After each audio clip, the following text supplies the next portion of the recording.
Hello everyone, my name's Brody, and on today's episode of Brody's Learning Adventure, we'll be learning about writing narratives. A narrative is a description of events that are connected to each other, also known as a story. Fiction writers use narrative to describe imaginary events, but interesting stories happen in real life too.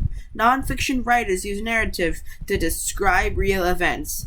Just like any good story, a good narrative has a beginning, middle, and end. Narratives also contain these elements: context and or setting, a point of view, characters or actors, a plot, and a conclusion. Put these together and you've got all the elements of a story, whether it's fictional or true. Context and or setting. Readers often need both context and setting to orient them in a story and understand it. The context of a narrative is what else is happening at the same time as the story. What happened before the story begins that is important for the reader to know so he understands the story. The setting of a narrative is when a story happens and where a story happens. Example: winter was always tough in the tiny village of Della Gloria, because every year the mountain snow cuts it off from the big town of the valley below. That's the context. But the winter after the war ended was especially bad. That's the setting. How to create a setting. Answer these questions to begin creating a vivid time and place. What does the setting look like? What does the setting sound like? What does it feel like to be there? What is the historical time and place of the setting? What is going on in the world at that time? Narration. In a fictional story, the story is told from the point of view of the narrator. Authors often choose from the three most common types of narrators in fiction.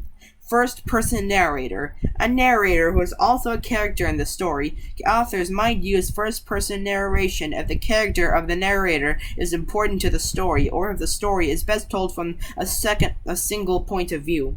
Second-person narrator tells the story as if it is happening to you.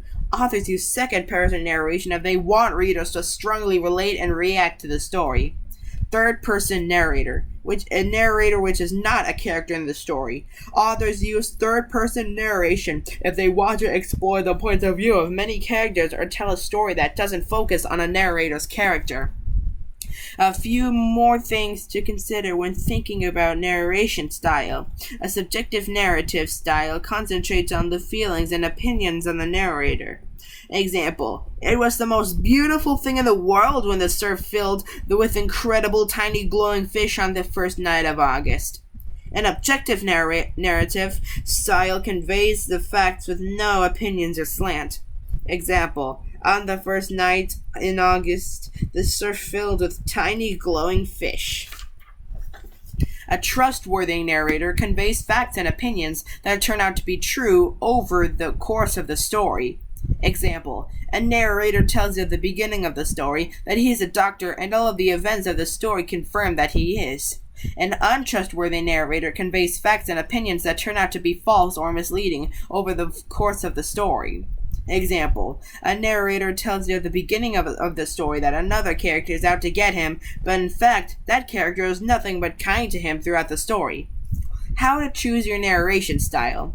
Answer these questions to find the right narration style for a story. Do I want the narration to be objective or subjective?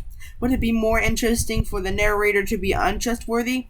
Would the story be clearer if the narrator is trustworthy? Do I want my narrator's thoughts and feelings to be a great major part of the story? Create a first-person narrator. Do I want stories to identify strongly with the narrator? Create a second-person narrator. Do I want this freedom to explore different points of view? And create a third-person narrator.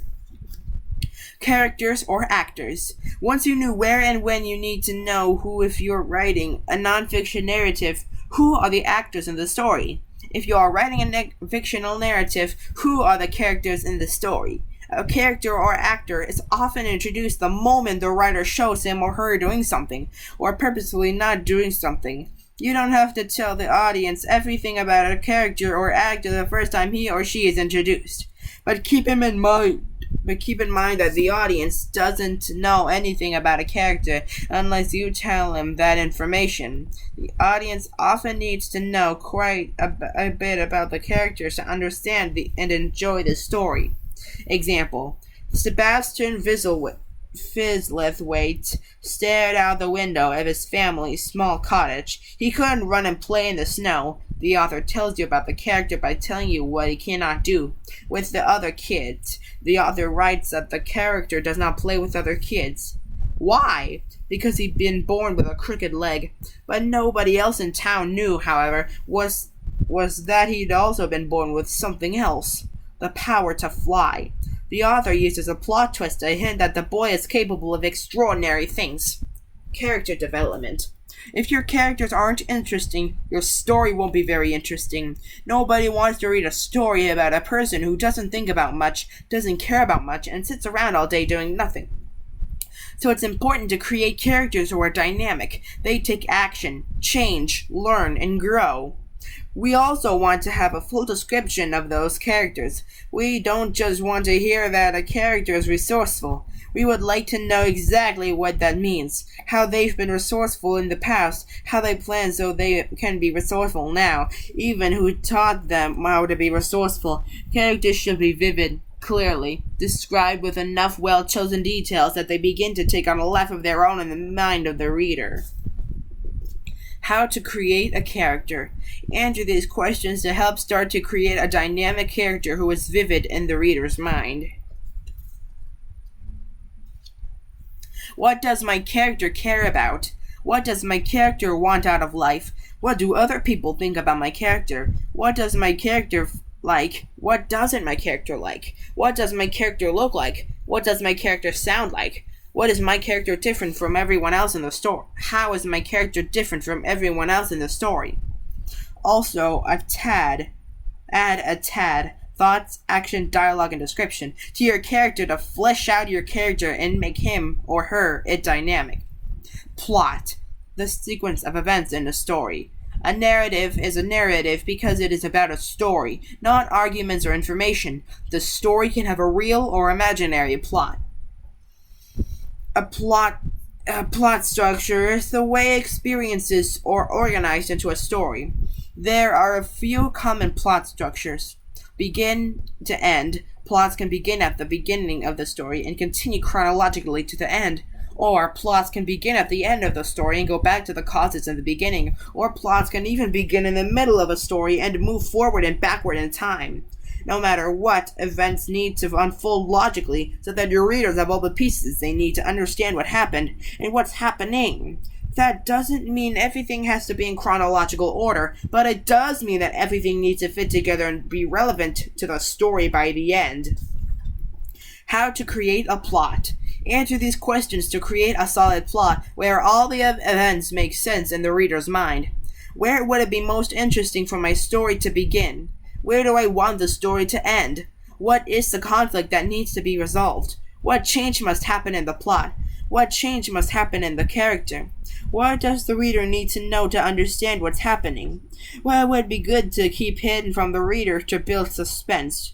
When is the best time to reveal details you've hidden to build drama? Narrative techniques. To build characters or narrative experiences, you can use narrative techniques such as dialogue, which reports the things people say to each other. Example: "I'm hungry," one of the kids outside of Sebastian's window said. "So am I," said the girl in the green coat. "Everybody's hungry this winter. Nobody's even able to get down to the town in the valley for so long. But thinking about it, it won't make it better. Let's make another snow angel." Pacing, which is the speed at which things happen. Fast pace example: the girl in the green coat lay down, waved her arms a few times in the fresh snow, and stood up, leaving the imprint of an angel in the fresh packed white snow. Slow pace example: the girl in the green coat lay down. For a long moment, she stared up at the blue sky, thinking of warmer days, when the hilltop, which was now covered with snow, had been covered with strawberries. The thought of it made her mouth water. Then the hunger in her belly made her eyes water. After a minute to distract herself, she spread her arms out in the unforgiving snow and waved them up and down to her at her sides. She was so hungry that she wasn't sure if she had the strength to stand, but when the cold of the snow began to bite into the backs of her legs, she found her way to her feet and looked down at the image of the snow angel she had made in the fresh packed white snow. Description, which gives sensory related to our senses, information about characters, places, or experiences. In fact, a good way to describe a scene is to think of how it would be experienced through several of your senses. How would it feel? How would it look? How would it sound? How would it taste? How would it smell? But make sure the senses are relevant to the moment you are describing. Otherwise, it's a bunch of meaningless detail to wade through as a reader. Example, Sebastian always waited until it was too dark, that means sight, for his mother to see anything before he allowed himself to float out of his bed and explore the quiet house. Quiet as sound. But this time he didn't just explore the house, he flew quickly to the front door, opened it, and flew out into the chilly night.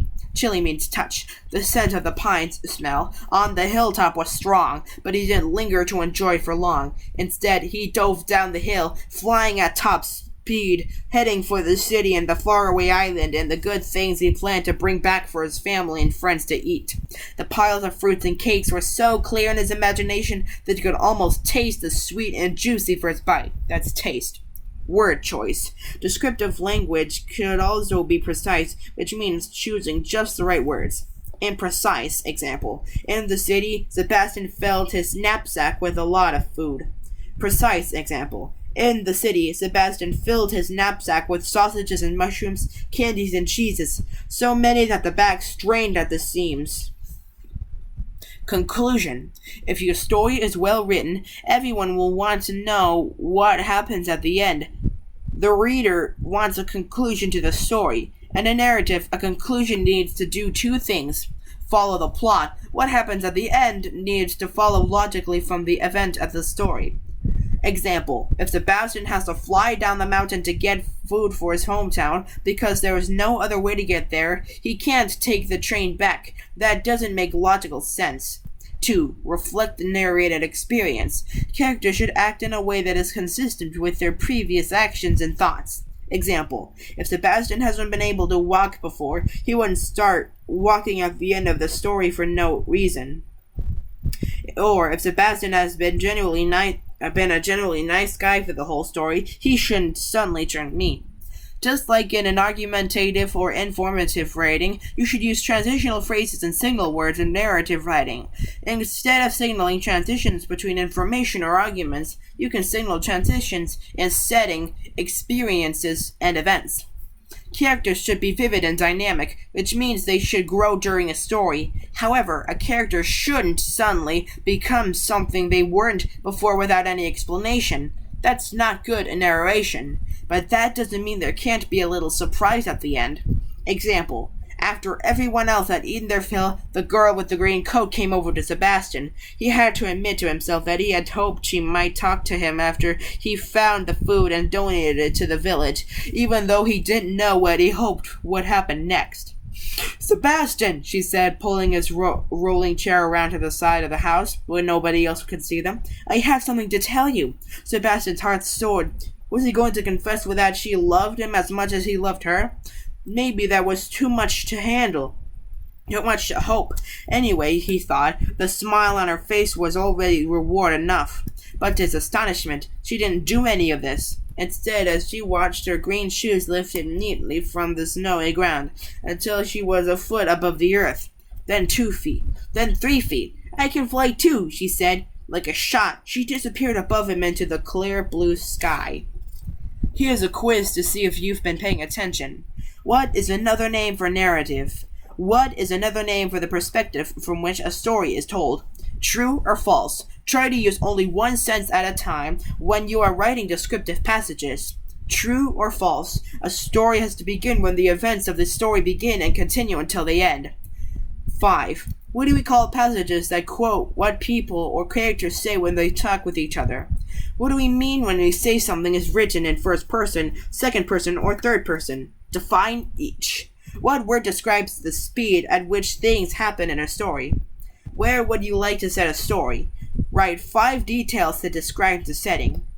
What kind of characters would you like to write about? Imagine 3 characters and describe what they want out of life and how they hope to get it.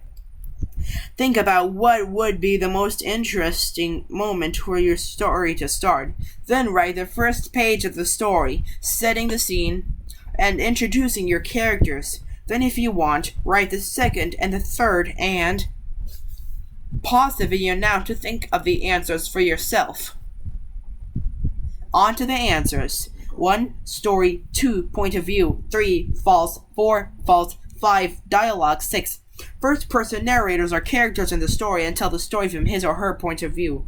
Its point of view using words like I. Second-person narration tells the story as if it's happening to the reader, using words like you and yours. Third-person narration can tell the story from multiple points of view and uses the word like he, she, and them. 7. Pacing and questions 8 and 10 have more than one correct answer. 8. Answers should vary. This is your own story to tell. 9. Answers should vary. This is your own story to tell. And 10. Answers should vary. This is your own story to tell. This is the end of Season 1 of Brody's Learning Adventure. In Season 2, we're going to be learning about American history. Be sure to like, comment, subscribe, and hit the notification bell so that way you don't miss any of my new episodes. This is Brody signing out.